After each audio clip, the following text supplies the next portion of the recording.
नमस्कार, आप देख रहे हैं न्यूज 18 बिहार झारखंड। मैं आपके साथ लक्ष्मी। रांची में जमीन से जुड़े हुए मामले में ईडी की दबिश एक बार फिर से देखने को मिल रही है। रांची के 4 लोकेशंस पर ईडी की टीम ने एक साथ दबिश दी है। ईडी के रडार पर जेएमएम के एक नेता अंतु तिर्की का नाम शामिल है। दरअसल लैंड स्कैम मामले की जांच में अंतु तिर्की का नाम सामने आया था और इसके साथ ही रांची के ही रहने वाले प्रियरंजन सहाय के ठिकानों पर भी ईडी ने दबिश दी थी। साथ ही रांची के विपिन सिंह और शेखर कुशवाहा के ठिकानों पर भी ईडी की टीम पहुंच चुकी है, जांच में जुटी। आपको ये बता दें कि कोलकाता में बनाए जा रहे फर्जी डीड के कनेक्शन के पड़ताल को लेकर के ये रेड अहम मानी जा रही है। लैंड स्कैम मामले में गिरफ्तार किए गए मोहम्मद सद्दाम से पूछताछ हुई और पूछताछ में इन नामों का खुलासा हुआ है।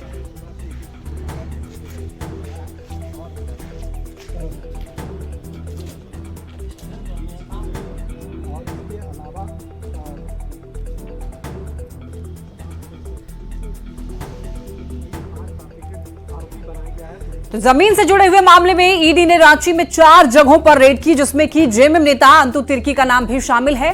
दरअसल लैंड स्कैम मामले में अंतु तिर्की की भूमिका भी काफी संदिग्ध रही है और जांच के दौरान कई दफे अंतु तिर्की का नाम सामने आया था, जिसको लेकर आज ईडी ने कार्रवाई की। तो मामले की अधिक जानकारी दे रहे हैं न्यूज 18 संवाददाता ओम प्रकाश। लैंड स्कैम मामले में ईडी की कार्रवाई लगातार जारी है। बता दें कि ईडी ने एक बार फिर आज रांची के में 4 लोकेशन पर एक साथ दबिश दी है, जिसमें कि एक जेएमएम नेता अंतु तिर्की भी नाम उनका भी शामिल है। दूसरी तरफ अगर बात करें तो इसमें प्रियरंजन सहाय, शेखर कुशवाहा और इनके साथ ही विपिन सिंह और का नाम जो है वो इसमें शामिल है, जिन ठिकानों पर ईडी के द्वारा छापेमारी की जा रही है। बता दें कि हाल के दिनों में जिस तरह से ईडी के द्वारा छापेमारी की जा रही थी और जिस तरह से पूछताछ का सिलसिला शुरू था, उसी में ये नाम एक बार फिर चर्चा में सामने आए हैं। बता दें कि विपिन सिंह, शेखर कुशवाहा और प्रियरंजन सहाय पूर्व में भी ईडी के रडार पर रहे थे। शेखर कुशवाहा और विपिन सिंह के ठिकानों पर ईडी की टीम पहले भी पहुंच चुकी है और उसके बाद प्रियरंजन सहाय और अंतु तिर्की जो है वो पहली बार यहां पर ईडी की टीम पहुंचकर छापेमारी कर रही है। जाहिर तौर पर अगर बात की जाए तो लैंड स्कैम से जुड़े हुए जो आरोपी मोहम्मद सद्दाम को पिछले दिनों ईडी के द्वारा रिमांड पर लिया गया था, उस दरमियान कई बातें जो हैं वो सामने आई थी, जिसमें कि अंतु तिर्की का भी नाम सामने आया था। जमीन के लेन देन को लेकर पैसों का जो बंदरबांट होता था, उसका एक हिस्सा जो है वो अंतु तिर्की तक भी पहुंचता था। ये बातें भी जो हैं वो जानकारी में सामने आई है, जिसे लेकर ईडी की टीम लगातार जो है वो जांच कर रही है। देखना होगा कि किस तरह से ईडी की कार्रवाई आगे बढ़ती है। कैमरामैन प्रभाकर के साथ ओम प्रकाश, न्यूज 18 रांची। जमीन से जुड़े मामले में ईडी की टीम ने प्रियरंजन सहाय के कोकर स्थित आवास पर रेड की और इस दौरान ईडी को कई अहम जानकारियां और दस्तावेज मिले, जिसकी जांच ईडी के अधिकारी कर रहे हैं और इस मामले की अधिक जानकारी दे रहे हैं न्यूज 18 संवाददाता ओम प्रकाश।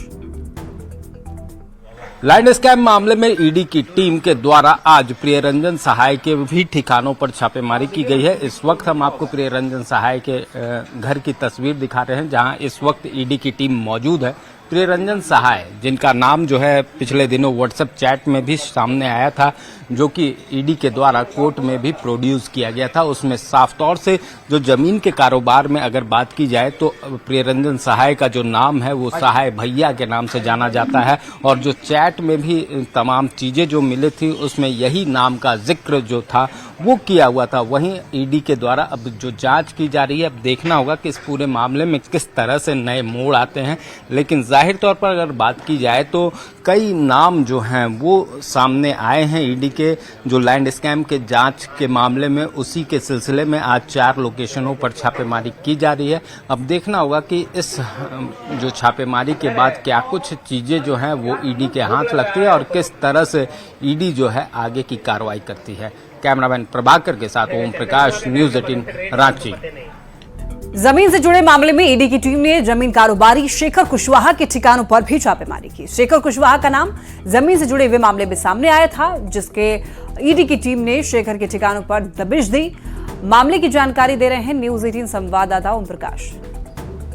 से जुड़े मामले में ईडी की टीम शेखर कुशवाहा, के ठिकाने पर भी पहुंची है और फिलहाल इस वक्त ईडी की टीम शेखर कुशवाहा के आवास में छापेमारी कर रही है। बता दें कि ये गाड़ी गांव स्थित इनका घर है, जहां पर इस वक्त ईडी की टीम मौजूद है और तमाम चीज़ों को खंगालने का काम कर रही है।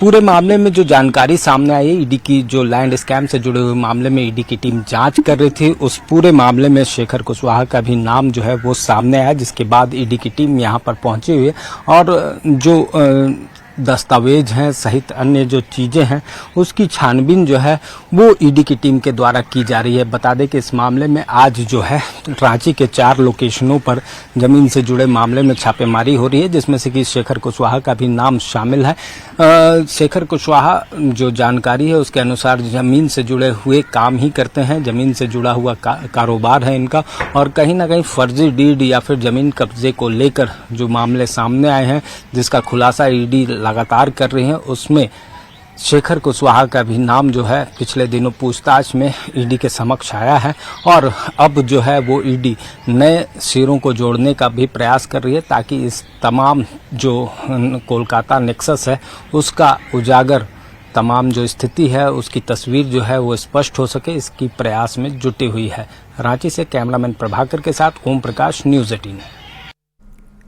झारखंड में एक बार फिर ईडी की छापेमारी को लेकर आरोप प्रत्यारोप का दौर शुरू हो गया है। कांग्रेस ने इन छापों को राजनीति से प्रेरित करार दिया है, जबकि बीजेपी का कहना है कि जो भी भ्रष्टाचार करेगा उस पर केंद्रीय जांच एजेंसियां कड़ी कार्रवाई जरूर करेगी।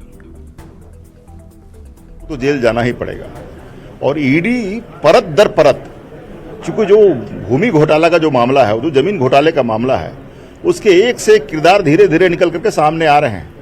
किस प्रकार से कॉन्स्पिरेसी की गई, किस प्रकार से साजिश रची गई।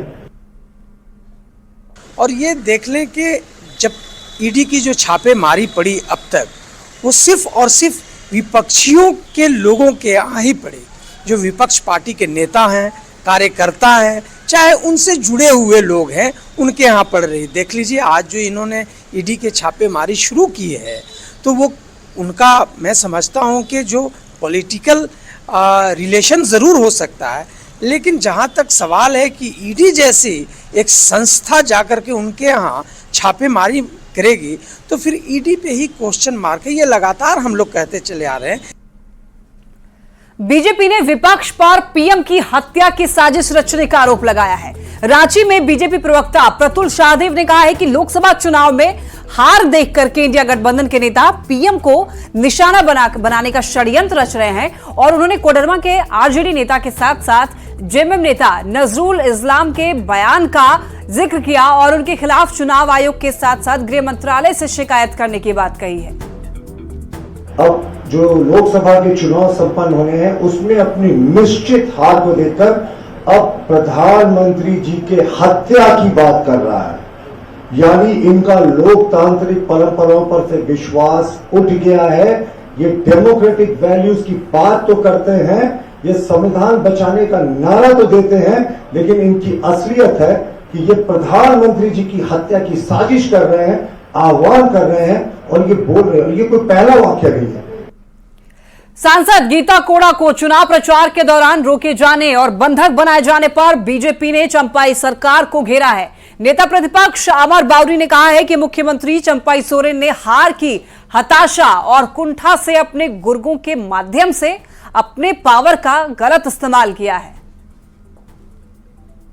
वोट मांगने के लिए रोका गया, जिस तरह से उनको परेशान किया गया, जिस तरह से रोका गया, मुख्यमंत्री चंपाई सोरेन जी वहीं 3 दिन से बैठे हुए हैं। हार की हताशा से, कुंठा से उन्होंने अपने गुर्गों के द्वारा अपना ताकत का, अपने पावर का गलत इस्तेमाल करके एक कायरतापूर्ण प्रयास किया था।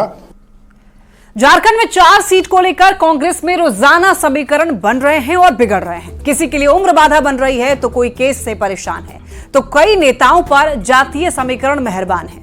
रांची से दिल्ली तक हर दिन टिकट के नए दावेदारों के नाम सामने आ रहे हैं। दिल्ली में कांग्रेस की चुनाव समिति की बैठक में संभावित नेताओं के नाम पर चर्चा भी हो चुकी है, पर अब तक उम्मीदवारों के नाम का ऐलान नहीं हो पाया है।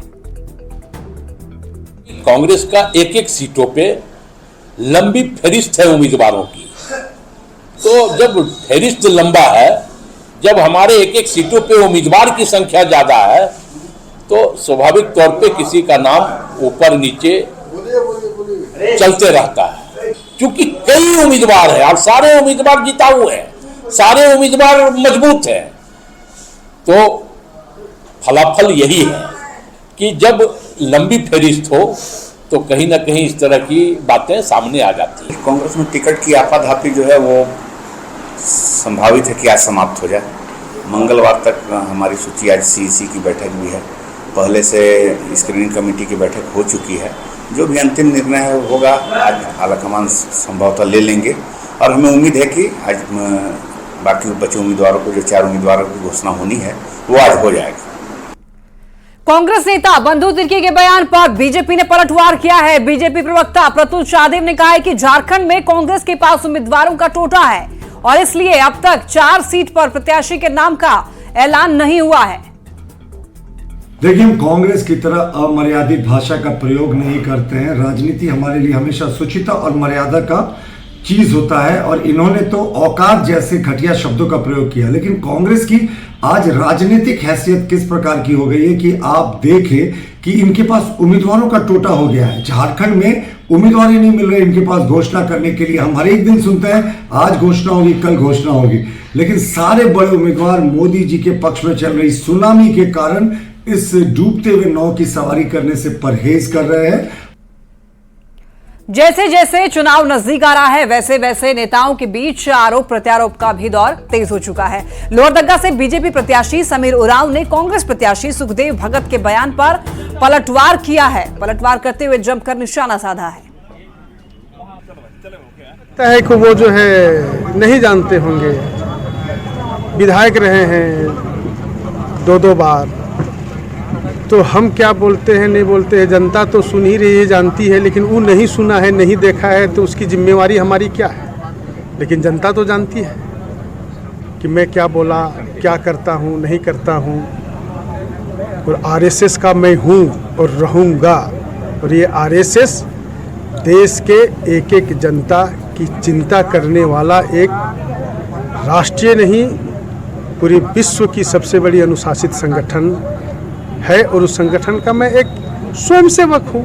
और इस बार 3 उन्होंने जब 3 टर्म वो यहाँ सांसद रहे हैं तो वो जनता जान चुकी है कि उनके जुमले में नहीं आने वाली, और मैं समझता हूँ कि वो कोई कार्य ही नहीं किए हैं, इसलिए तो उन्हें वो भारतीय जनता पार्टी ने उनका टिकट काटा है। और जिनको उन्होंने टिकट दिया है, जिनको उन्होंने टिकट दिया वो 6 साल यहाँ के सांसद रहे हैं और उसके बारे में ना सदन में भी गूंगे रहे, सड़क में भी गूंगे रहे, और इसलिए ये मैं समझता हूँ कि भारतीय जनता पार्टी डरी हुई है और डरी हुई हर जगह पे डरी हुई है। झारखंड में इंडी गठबंधन ने कई सीट पर उम्मीदवारों की घोषणा नहीं की है। चतरा सीट पर अभी भी आरजेडी और कांग्रेस के बीच असमंजस बरकरार है। चतरा को लेकर आरजेडी प्रवक्ता ने यह कहा है कि हम लोग यहां पर चुनाव लड़ने की तैयारी में हैं, लेकिन फैसला आलाकमान को ही लेना है। हम लोग लगातार डिमांड कर रहे हैं और हम लोगों का डिमांड रहा है कि चतरा और पलामू में हम लोग लड़ेंगे। आला कमान हमारे आदरणीय नेता लालू प्रसाद यादव जी तय करेंगे कि हमको यहाँ लड़ना है या नहीं लड़ना है, लेकिन हम लोगों की तैयारी है, हम लोग लड़ेंगे। और जो उड़गुड़ान रैली हो रही है यहाँ झारखंड में, उसमें हमारे आदरणीय नेता, युवाओं के आइकॉन माननीय श्री तेजस्वी प्रसाद यादव जी यहाँ आ रहे हैं।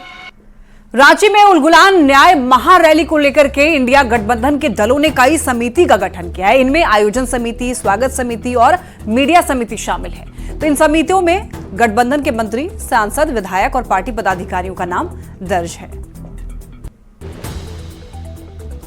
इसके अंदर जिस प्रकार से संविधान को कहीं ना कहीं धत्ता बताने का काम किया जा रहा है और पूरे चुनाव के डिस्कोर्स को, पॉलिटिकल डिस्कोर्स जिसके आधार पर, मुद्दों के आधार पर जनता के पास जाना चाहिए, उसको बदलने का जो शीर्षस्त्र जो हमारे प्रतिपक्ष के नेता हैं, आदरणीय प्रधानमंत्री जी, उनके द्वारा जो प्रयास किया जा रहा है मतों के ध्रुवीकरण को लेकर के, उन सारी बातों के ऊपर विस्तार से चर्चा होगी इस उलगुलान रैली में। और अब खबर गढ़वा से है, जहां पर 2 जेएमएम नेता पर आचार संहिता का उल्लंघन करने को लेकर के एक मामला दर्ज हुआ है। भवनाथपुर विधानसभा क्षेत्र से पूर्व एमएलए अनंत प्रताप देव और जेएमएम नेता ताहिर अंसारी समेत कई लोगों पर दुर्खी थाना में मामला दर्ज हुआ है।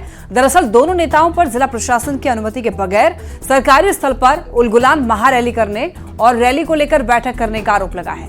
पूरे मामले पर पुलिस छानबीन कर रही है।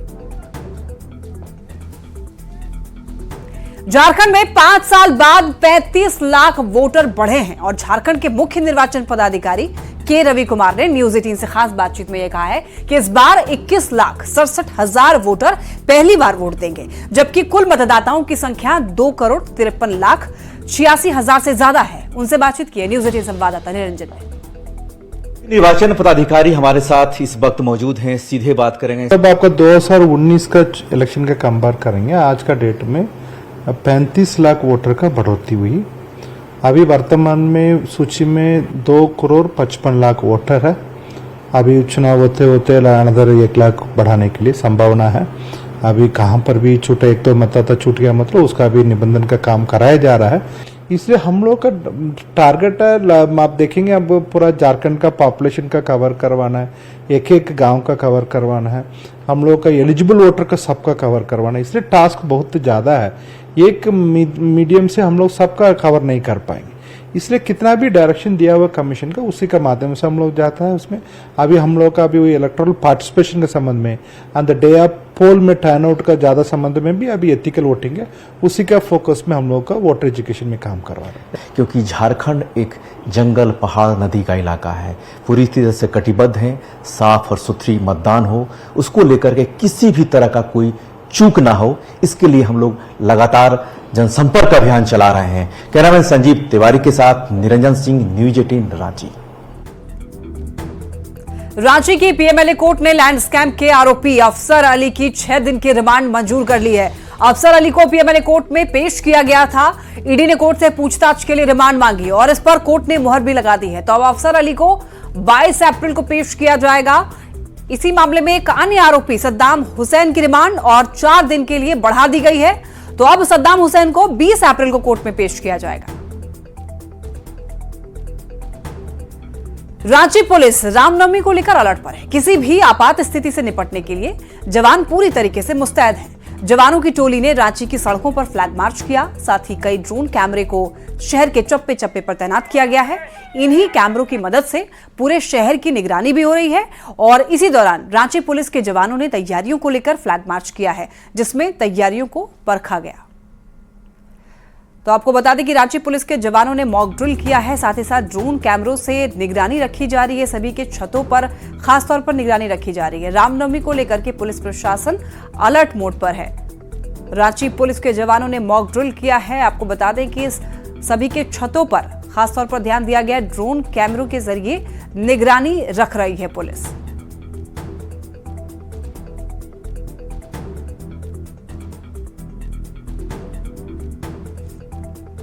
गढ़वा से एक बड़ी खबर सामने आ रही है, जहां पर जंगल में भीषण आग की खबर है। चिनिया के जंगल में आग लगी है। आपको बता दें कि आग लगने से 4 साल का एक बच्चा जो है वो झुलस गया है। इलाज के दौरान बच्चे की मौत की भी खबर सामने आ रही है। तो एक दर्दनाक हादसा, चिनिया के जंगल में आग लगने की खबर। और आपको बता दें कि चिनिया के जंगल में आग लगने की वजह से 4 साल का एक बच्चा जो है वो झुलस गया है। इलाज के दौरान बच्चे की मौत हो गई है। गढ़वा से खबर बेहद दुखद खबर। जंगल में आग लगने की वजह से एक 4 साल का बच्चा झुलस गया और इलाज के दौरान बच्चे की मौत हो गई। साहिबगंज से एक बड़ी खबर सामने आ रही है। रेलवे इन्फेक्शन स्टोर में भीषण आग लगने की खबर सामने आ रही है। आग लगने से कई पेड़ जलकर खाक हो गए हैं। आसपास के रेलवे क्वार्टर को खाली करवाया गया है और आपको ये बता दें कि फायर ब्रिगेड की टीम आग बुझाने में जुटी है। तो आपको बताते चलें, रेलवे इन्फेक्शन स्टोर में भीषण आग लगने की खबर। आग लगने से कई पेड़ जलकर खाक हो गए हैं। आसपास के रेलवे क्वार्टर को खाली कराया गया है और फायर ब्रिगेड की टीम जो है वो आग बुझाने में जुटी रही। कड़ी मशक्कत के बाद आग बुझाई गई थी। साहिबगंज से खबर। काम शुरू की आग बुझाने का, आग बुझाने का प्रक्रिया जारी है। कहाँ पे आग लगा है? ये कोई रेलवे का इलेक्ट्रिक वायर है, उसी में आग लगा हुआ है। क्या नाम हुआ आपका? मेरा प्रकाश है। और किस पद पर? प्रधान अग्नि चालक। गढ़वा के मेराल थाना क्षेत्र के सरकारी स्कूल में सांप काटने से एक बच्चे की मौत हो गई। बताया जा रहा है कि सभी बच्चे क्लासरूम में बैठे थे, तभी एक बच्चे को सांप ने डस लिया। आनन फानन में बच्चे को अस्पताल ले जाया गया, लेकिन उसकी जान नहीं बच पाई। वहीं इस घटना के बाद गुस्साए परिजनों ने स्कूल पहुंचकर शिक्षकों पर लापरवाही बरतने का आरोप लगाया। जमकर परिवार वालों ने हंगामा भी किया। लेके चला गया हॉस्पिटल, पाटा बना हुआ था और जब तक पैर बना हुआ था तब तक ठीक था। जब पैर डॉक्टर जब रस्सी को काट के दिया या पानी चढ़ाना स्टार्ट किया तब भीख गिरना स्टार्ट हो गया। बिल है उसमें, बिल में सांप आने से वो काटा, अगर बिल नहीं रहता तो वह नहीं काटता। हम चाहेंगे कि अब उसका जो सरकारी प्रक्रिया नियम है उसके तहत यह मुआवजा ढंग से उसको मिले ताकि उसको। और यहाँ रुक रहे एक छोटे से ब्रेक के लिए, जल्द लौटेंगे।